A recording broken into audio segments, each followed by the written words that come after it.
एक तो टॉपिक रहेगा हमारा, बैकग्राउंड में हमने इमेज दी और अगर उस इमेज के ऊपर कोई कंटेंट है, अगर उस इमेज की ओपेसिटी कम करते हैं हम, तो वहां पर कंटेंट की ओपेसिटी कम नहीं होनी चाहिए। एक तो ये देखना है हमें। दूसरा, आज हम लेआउट बनाएंगे, अपने लेआउट बनाना सीखना। बाकी जो सीएसएस होगी वो आगे जैसे जैसे नीड पड़ती रहेगी वैसे वैसे उसको सीखते रहेंगे। तो यहाँ पर एक फाइल बनाओ।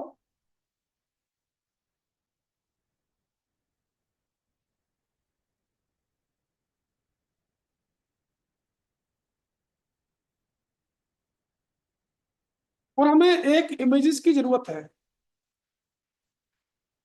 तो यहाँ पर हमने एक इमेज ली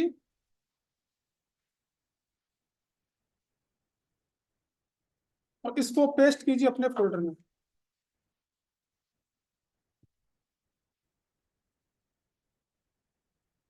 यहाँ पर एक डिव क्लास आउटर, इस डिव का नाम दिया और इस डिव के अंदर एक और डिव क्लास, और इसका नाम दिया हमने इनर।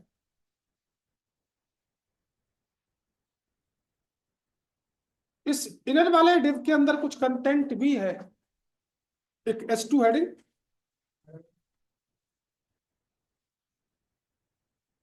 और एक हमारा पैराग्राफ भी है। हमने एक पैराग्राफ दिया, फ्लोरम 600 वर्ड या 800 वर्ड। जो हमारा कुछ कंटेंट है,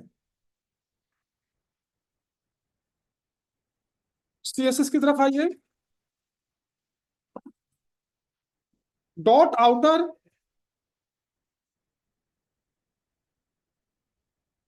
तो हमने कहा इसकी जो हाइट है वो ऑटो। ऑटो का मतलब है कंटेंट के हिसाब से इसकी हाइट बढ़नी चाहिए, जैसे जैसे कंटेंट पड़े उसके हिसाब से हाइट। इसकी विड्थ हमने विड्थ कर दी 100%। बॉडी का 100% लेगा।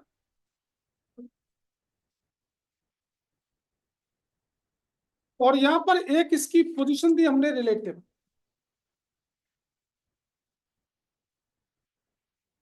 अब डॉट आउटर पर कॉलन कॉलन बिफोर एक हमने सूडो एलिमेंट को यूज किया। हमें आउटर से पहले क्या ऐड करना है? हमने कहा इसमें जो कंटेंट है जैसा है वैसे आना चाहिए, कंटेंट में कोई चेंजिंग नहीं।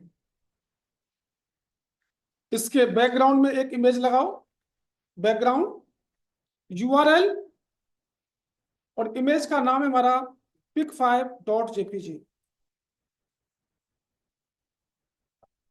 बैकग्राउंड साइज हमने पूरे को कवर कराया, प्रोपोर्शनली कवर होना चाहिए। इसकी पोजीशन की हमने एब्सलूट, तो हमने क्या कहा, टॉप से 0 पिक्सल, बॉटम से भी 0 पिक्सल, लेफ्ट से भी 0 पिक्सल और राइट से भी 0 पिक्सल। अब इसकी ओपेसिटी क्या है? फिलहाल में मैंने 1 लिख दी, जो डिफॉल्ट है वही आएगी, कोई चेंजिंग नहीं होगा। बॉटम आएगा, टॉप, बॉटम, लेफ्ट और राइट। इसके बाद हमने क्या कहा यहां पर, एक इसमें जेड इंडेक्स का यूज किया। और जेड इंडेक्स मैंने बताया था जिसकी मिनिमम वैल्यू होती है वो ऑब्जेक्ट पीछे होता है, जिसकी मैक्स वैल्यू होती है वो ऊपर होता है। मैंने इसकी मैक्स मिनिमम वैल्यू दे दी -1, दूसरे वाले की +1 दे दूंगा, तो जिसकी ज्यादा ऊपर आएगा। दूसरा डिव का नाम क्या मेरा, इनर, डॉट इनर। इसकी पोजीशन कर दी मैंने रिलेटिव। और आप चाहें तो इसमें पैडिंग वगैरह, मार्जिन वगैरह भी दे सकते हैं, बट हम इतना ही दे रहे हैं, बस जेड इंडेक्स वो लगा दो, इसकी 1 कर देंगे। फाइल को रन कीजिए। अभी बैकग्राउंड में जो इमेज आ रही होगी उसकी ओपेसिटी कम नहीं हुई होगी, जैसी है वैसी आ रही है। अब जो ओपेसिटी की वैल्यू दी हुई है ये मैक्स वैल्यू 1 होती है। अब 1 में से कितनी कम करनी है? मैंने कहा 0.2, इसकी ओपेसिटी कम होगी। ये देखो टेक्स्ट की ओपेसिटी कम नहीं हुई है, किसकी ओपेसिटी कम हुई है? इमेज की। और 1 पर जो डिफॉल्ट इस इमेज का जो रहेगा, डिफॉल्ट जो आता है वही रहेगा, उसमें कोई कम नहीं। 1 में से जैसे जैसे डाउन करते जाएंगे वैसे वैसे इसकी ओपेसिटी कम होती रहेगी। 0.5 हो रही है जी। अगर आपको कहीं भी बैकग्राउंड में इमेज लगानी है और अगर उसकी ओपेसिटी टेक्स्ट की ना हो, केवल इमेज की हो, तो आपको ये वाला तरीका यूज करना पड़ेगा। और अगर आपने एक ही डिब में कंटेंट डाल दिया, एक ही डिब में इमेज लगा दी बैकग्राउंड में, तो अगर आप उस इमेज की ओपेसिटी कम करते हैं तो वहां पर टेक्स्ट की ओपेसिटी भी कम हो जाएगी। कैसे? आइए मैं दिखाता हूं। यहां पर एक फाइल बनाता हूं और यहां पर एक डिव, और इस डिव के अंदर एक S2 हेडिंग है और यहाँ पे एक पैराग्राफ भी है। जो हमारा डिव है इसके हाइट कर दी मैंने ऑटो, इसकी विड्थ कर दी मैंने 100% पे आई।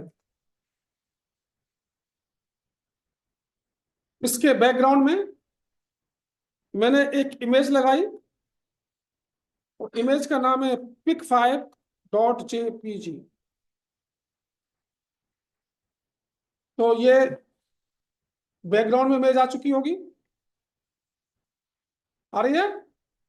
इसकी पैडिंग भी दे देता हूं मैं, पैडिंग 40 पिक्सल और 0 पिक्सल। तो टॉप और बॉटम से 40 पिक्सल आ रही होगी। अब अगर मैं ओपेसिटी देता हूं यहां पर, दीजिए, ओपेसिटी की मैंने 0.4, तो यहाँ पे क्या देखेंगे, जो टेक्स्ट है उसकी ओपेसिटी भी कम हो गई, हो रही है। मैंने किया 0.2, तो यहाँ पर टेक्स्ट की ओपेसिटी भी कम होगी, हो रही है। तो अगर आपको केवल इमेज की ओपेसिटी कम करनी है, टेक्स्ट की ओपेसिटी कम नहीं करनी है, आपको ये वाला कॉन्सेप्ट यूज करना होगा, और कोई तरीका नहीं। ठीक है, लिख लें। मैं इसी ओपेसिटी ओपेसिटी का एक एग्जांपल और बताता हूं, देखिएगा। तो मैंने इसको हटाया और यहां पर इसी इमेज को बार बार यूज किया। IMG SRC, इमेज का नाम है pic5.jpg। ठीक है। इसकी एक हाइट 200 बाई विड्थ मैंने कर दी 25%। इसका एक क्लास के थ्रू नाम दिया ए। 1 2 3 4, 4 इमेज ले ली और यहां पर इनका यूजर डिफाइन बना दिया इमेज को। मैंने कहा .a। आप चाहते हाइट विड्थ यहां से ना देकर वहां से भी दे सकते हैं, आप CSS से भी दे सकते हैं आप, तो मैं CSS से ही दूंगा। और मैंने क्या कहा, .a, इसकी हाइट 200 बाई विड्थ कर दी 25% की। और यहां पर इसकी ओपेसिटी की मैंने 0.1। कितने मेरे? A B C और D, और यहां पर इनकी ओपेसिटी थोड़ी डिफरेंट डिफरेंट कर दो। फाइल को रन कीजिए, कुछ इस टाइप से आ रहे होंगे ये। अब मैंने क्या कहा कि जितनी भी इमेज है, जिस किसी इमेज पर आप होवर करते हैं, तो उसकी जो ओपेसिटी है वो 1 हो जाए होवर पर। आ रही है जी, आ रही है। आप यहाँ पर इनमें सभी में एक पैडिंग भी क्रिएट कर सकते हैं। पैडिंग दिया मैंने 10 पिक्सल का। इनका एक बॉर्डर भी दे सकते हैं 2 पिक्सल थिकनेस का सॉलिड और ब्लू कलर का। यहां पर बॉर्डर अलग आए 2 पिक्सल थिकनेस का सॉलिड और ग्रीन दे दो।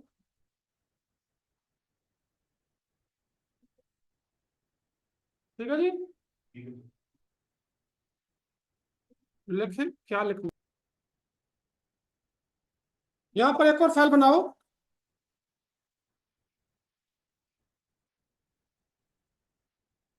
यहां पर मैंने एक S2 हेडिंग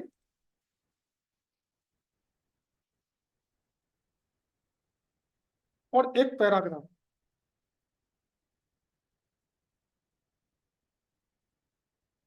यहां पे मैं कुछ सूडो एलिमेंट फिर यूज करूंगा।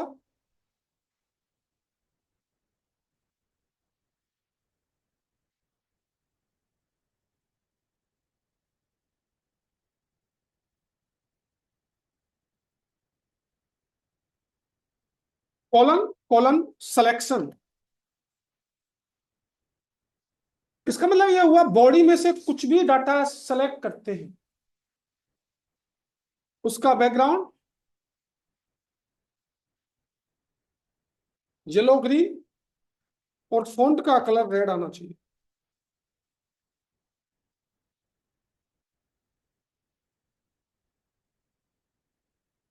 आ रहा है? लेकिन मैंने कहा भाई ये पूरी बॉडी पे नहीं, ये केवल पैराग्राफ पर इंप्लीमेंट हो। मैंने पी लगा दिया। अब ये S2 पर इंप्लीमेंट नहीं होगा, किस पर होगा? पैराग्राफ। हो रहा है? इसका सूडो एलिमेंट क्या है? सिलेक्शन। अब मैंने कहा जो S2 है कॉलन कॉलन आफ्टर S2 के बाद में मुझे कंटेंट ऐड करना है हेलो। तो S2 वाले के अंदर यहाँ पे कंटेंट ऐड हुआ होगा हेलो। एक होता है S2 कॉलन कॉलन बिफोर जो भी यूज किया था हमने, इससे पहले मुझे कंटेंट ही ऐड करना है। चेक करो ऐड हो रहा है, बट मुझे कंटेंट ऐड नहीं करना, मुझे इमेज यूज करनी है। तो यहां पर एक उसी फॉर्मेट की इमेज लीजिए।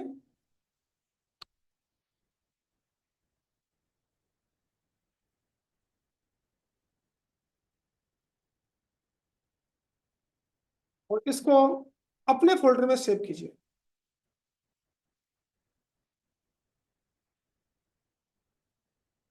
लेकिन ये बहुत बड़ा होगा, इसको छोटा भी करना होगा।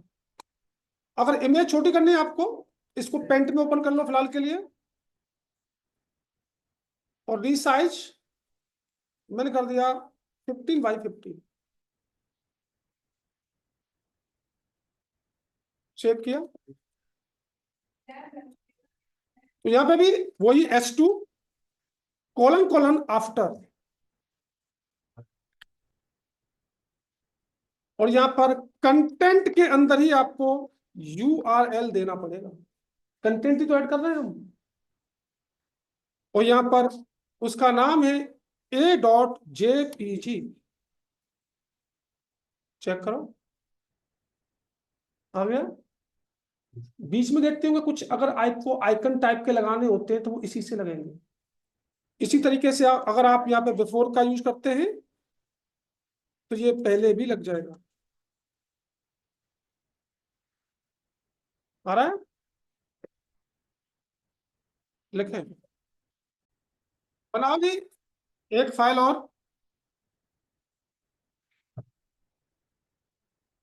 और यहां पर मैंने एक डिव और लिया स्टाइल।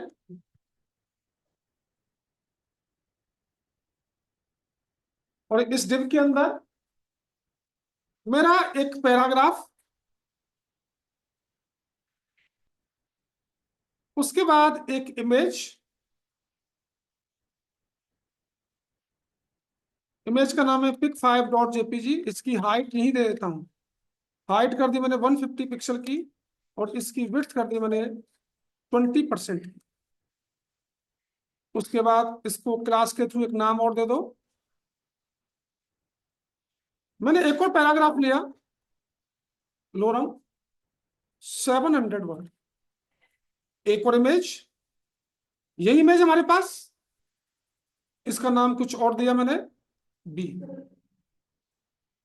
इसके बाद एक पैराग्राफ और, लोरम 600 वर्ड।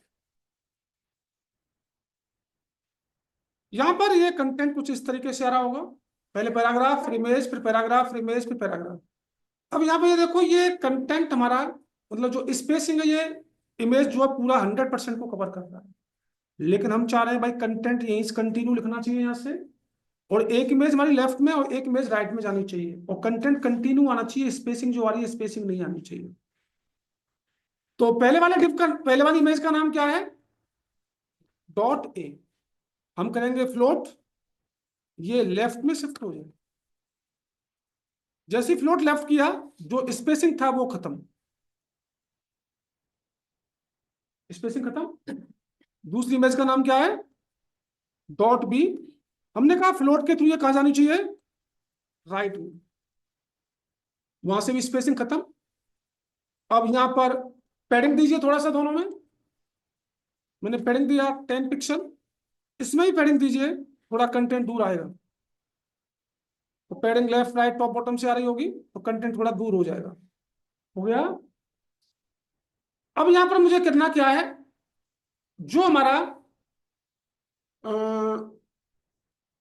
डिव है, जब मैं इसमें होवर करता हूं, तो पहली वाली इमेज का नाम क्या है, दूसरी का बी। डॉट बी वाली जो इमेज है, जो फ्लोट राइट हो रखी है, वो फ्लोट नन हो जाए, मतलब फ्लोट वाली जो प्रॉपर्टी एक्टिव है वो क्या हो जाए, नन, खत्म हो जाए। आइए चेक करते हैं, और दिखाई देगी हमारी, हो जाए भाई, नन हो रही है। जब नन हो रही है किधर जा रहा है, लेफ्ट में, बाई डिफॉल्ट राइट में है। तो जब आगे चल के हम जब रेस्पॉन्सिव बनाएंगे, उस समय इनकी जब जरूरत पड़नी है हमें सबका, कोई चीज राइट में जो आपने फ्लोट एक्टिव कर रखा है, अगर उसको डिसेबल करना है तो फ्लोट नन करना पड़ेगा।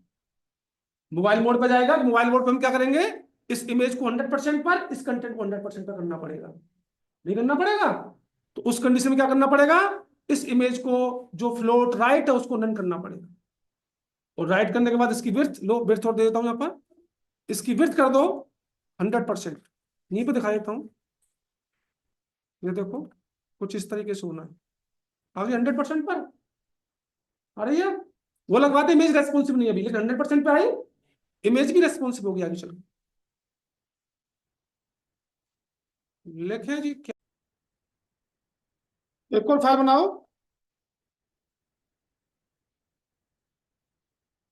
और यहां पर मैंने कुछ मल्टीपल डिव बनाए, डिव क्लास ए, और इनका बहुत अच्छे, इनका अलग अलग नाम दे दो।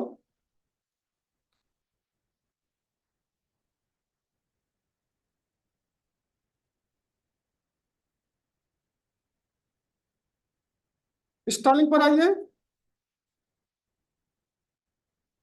मैंने कहा जितने भी सारे डिव हैं, सारे डिव की बात चल रही है, अब एक डिव की बात नहीं चल रही है, क्योंकि डिव प्री डिफाइंड सिलेक्टर है हमारा। इनकी हाइट 70 पिक्सल, इनकी विड्थ भी कर दी मैंने 80 पिक्सल ही कर दी। इन सभी का एक बॉर्डर आए 1 पिक्सल थिकनेस का, सॉलिड और ब्लू कलर का, और सारे डिव फ्लोट के थ्रू लेफ्ट में शिफ्ट हो जाए। हॉरिजॉन्टल आगे होंगे सारे के सारे, चेक करते हैं।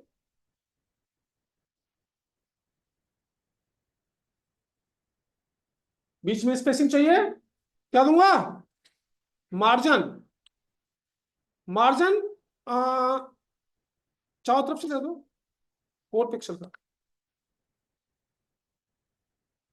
ठीक है। अब यहां पर जो, अब देखो ये कर्सर देखना, मेरा कर्सर जो है ऐसी बन के आ रहा है सब में। अब मुझे कर्सर को चेंज करना है। डॉट ए वाला जो डिव है, इसमें जो कर्सर आना चाहिए वो कर्सर पॉइंटर बन जाए। पॉइंटर बन गया। दूसरे वाले के अंदर कर्सर मेरा वेट वाला आना चाहिए। दूसरे वाले के अंदर क्या नाम है, बी, इसमें वेट वाला बन के आ रहा होगा। तीसरे वाले के अंदर जो कर्सर है जिसका नाम सी है, उसमें बनना चाहिए जूम वाला, जूम इन कर दो। चौथे वाले में जो कर्सर है, तो ये डिफॉल्ट है, इसके अंदर देख लीजिएगा कई सारे होते हैं। प्रोग्रेस, ये आ गया, आ रहा है। अब कितना बच गया, 2 बच गए, एक और लगाओ। जो ई वाला है, ई वाले में कर्सर आना चाहिए हेल्प वाला, हेल्प वाला आ गया। और जो लास्ट वाला है, इसमें कर्सर मुझे अपनी इमेज के फॉर्मेट में लगाना है। बस समझ में आई। और इसका नाम क्या है, एफ, कर्सर। और कर्सर में यूआरएल क्या नाम है जी भाई साहब, इतना बड़ा नहीं, a.jpg। और यहां पर क्या बना, ये पॉइंटर, पॉइंटर है, ये यही है।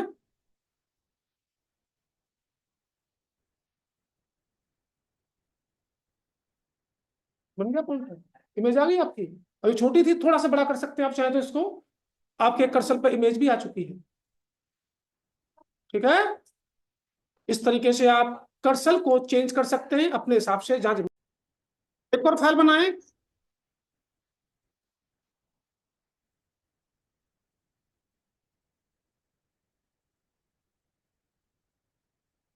और यहां पर हमें एक अनऑर्डर लिस्ट लेना है। यूएल, यूएल के अंदर या एक डिप बना लें, डिप बनाओ पहले, चाहे रहने दो। एल आई, और एल आई के अंदर ए देन एच है, इसका नाम दिया हमने होम। कितने बना दें, नाम चेंज कर लेना। ये फिलहाल में हमारे कुछ इस टाइप से आ रहे होंगे। यहां पर आइए, स्टाइल में जो यूएल है इसकी हिसाब से ही हमारी बुलेट्स आ रही है। इसको हटाने के लिए लिस्ट स्टाइल नन, ठीक है। इसका अगर आप चाहें बैकग्राउंड कलर भी दे सकते हो, लाइट ब्लू। हमने कहा इसमें जो ओवरफ्लो की प्रॉपर्टी है वो हिडन हो जाए, बाहर इससे जाए तो वो क्या हो जाए, हिडन हो जाए। और क्या लगा सकते हैं, फिलहाल में देखिएगा इससे क्या आता है, कुछ इस तरीके से आ रहा है। अब हमारी क्या बची, एल आई। मैंने कहा सारी एल आई फ्लोट के थ्रू कहां शिफ्ट हो जाए, लेफ्ट में, सारी लेफ्ट में शिफ्ट हो गई। उसके बाद क्या बचा, ए। अंडरलाइन को उठाने के लिए text decoration none, position display block, ये किसमें डिस्प्ले हो, अंडरलाइन हट गई। हमने इसमें पैडिंग दिया, और पैडिंग दे दिया कितना, टॉप से 10 पिक्सल, लेफ्ट राइट से 20 पिक्सल।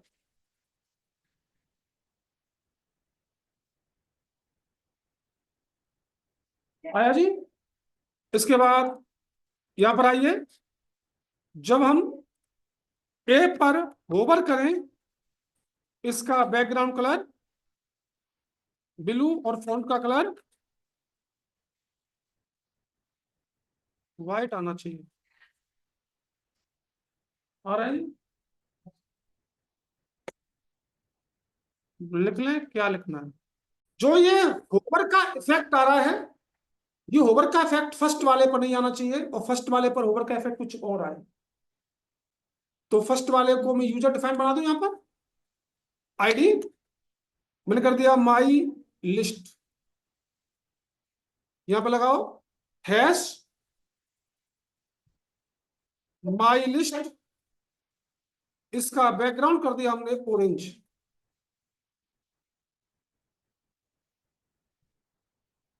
अब ये आईडी है तो इंप्लीमेंट नहीं हो रहा, तो अगर ये क्लास होता, यहां पर नाम देना क्लास का, तो यहां पर क्या आएगा? Dot symbol. अब आ रहा है इस पर? आईडी यूनिक होती है, क्लास यूनिक नहीं होती, इसलिए इंप्लीमेंट हुआ है। अब मैं फिर भी चाह रहा हूं ये क्लास पे भी इंप्लीमेंट ना हो, तो आपको याद होगा होवर पे क्या करेंगे? कॉलन, और यहां क्या लगाएंगे? नोट। किसको छोड़ना है हमें? डॉट माई लिस्ट, इसको छोड़ दो, बाकी सभी पर होवर का इफेक्ट, बाकी सभी पर आ रहा है। ठीक है, लिख लें। एक और फाइल बनाओ।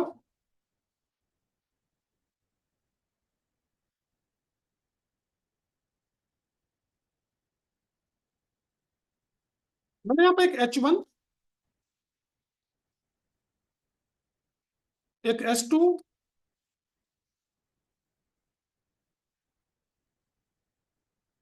और एक H3 ले लिया।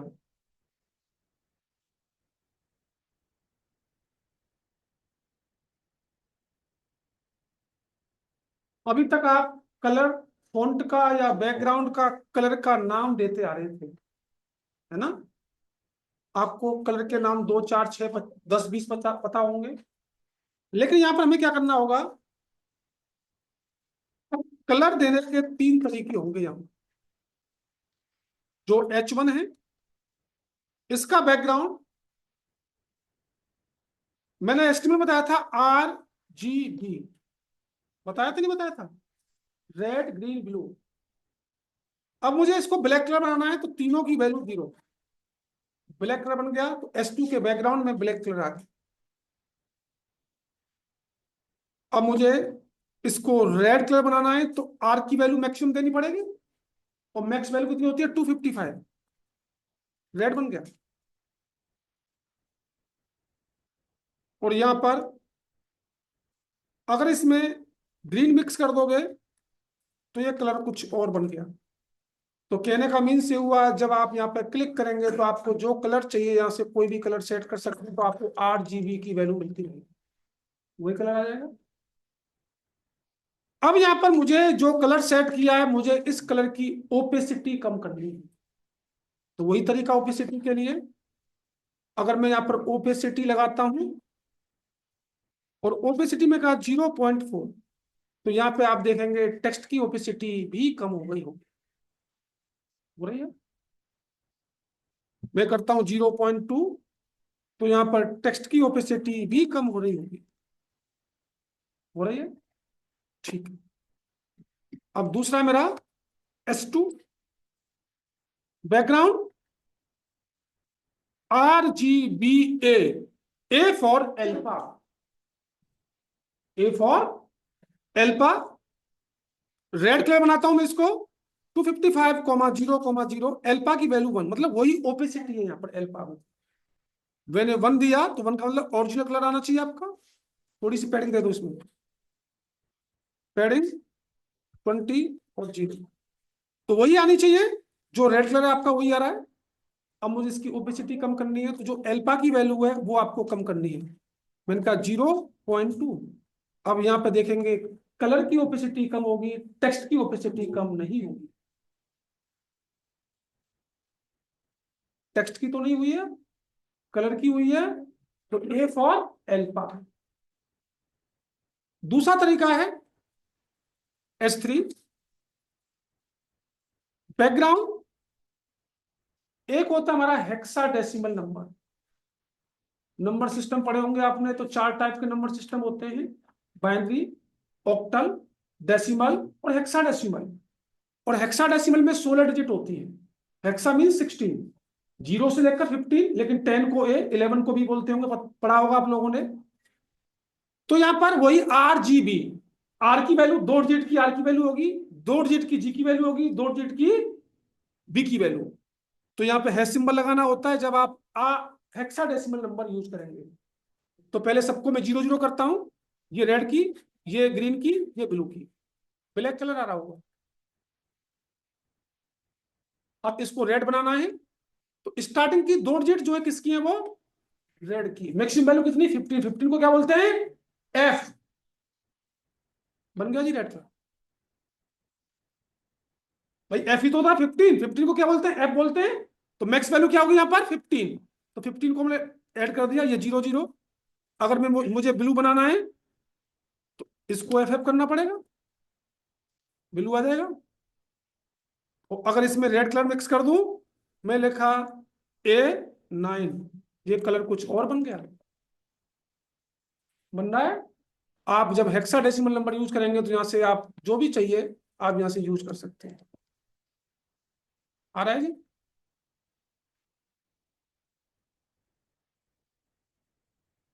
और तीसरा,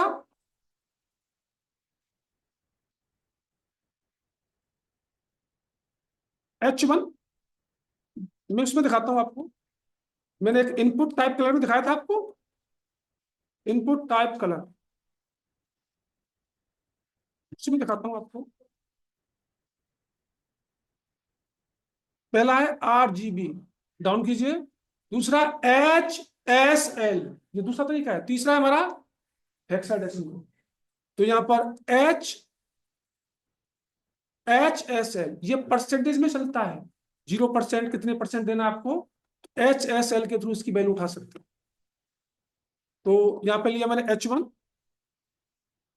H1 क्या देना है, बैकग्राउंड, किसके थ्रू, HLS। मिल गया। और ये 3 होती है, हुई, सैचुरेशन और लाइटलेस। कितना देना है, ये 3 वैल्यू होती हैं। तो यहाँ पे आप अपने हिसाब से वैल्यू दे सकते हैं। मैंने दिया 5, इसको दिया 20%, और इसको दिया कितना, कितना, 5%। कोई कलर आया, आ गया ब्लैक। अब यहां से आप इसको सेलेक्ट कर सकते हैं, वैल्यू चेंज हो रही है, देख रहे हैं आप, जो भी कलर चाहिए। तो ये 3 तरीके होते हैं कलर लगाने के। तो ज्यादातर हम जो यूज करते हैं या तो RGB या हेक्साडेसिमल यूज करते हैं, इसको बहुत कम यूज करते हैं। लिख लें जी, यही है कलर को।